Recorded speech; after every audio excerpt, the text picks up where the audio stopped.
અંકલેશ્વરના રૂરલ વિસ્તારમાં છેલ્લા ઘણા મહિનાઓથી વીજળીની સંતાકુકડીએ લોકોની ઊંઘ હરામ કરી દીધી છે.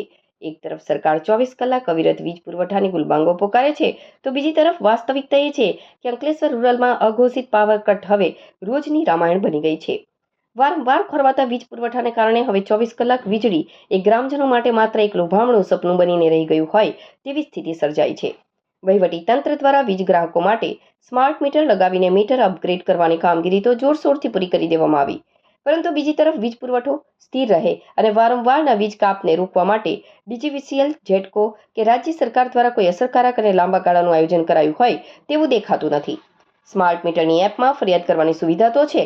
ચોમાસા અગાઉ અને ચોમાસા દરમિયાન દર વર્ષે કલેક્ટર કચેરીમાં પ્રી મોન્સૂન આયોજન અને સમીક્ષા બેઠકોના મોટા નાટકો યોજાય છે, પરંતુ ધરાતલ પર તેના કોઈ નક્કર પરિણામ જોવા મળતા નથી.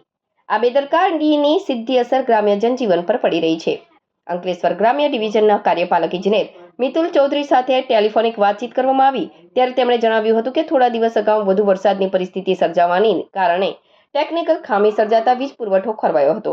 હાલના રૂરલ ડિવિઝનના જૂનાદીવા ગામ નજીક નવું સબસ્ટેશન બનાવવાની પ્રક્રિયા પ્રગતિમાં છે.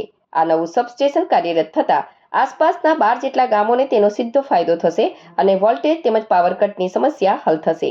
આ ઉપરાંત હાલ કેટલાક વિસ્તારોમાં અંડરગ્રાઉન્ડ કેબલ નાખવાની કામગીરી પણ ચાલી રહી હોવાથી ક્યારેક આવી વીજ સમસ્યા સર્જાઈ શકે છે.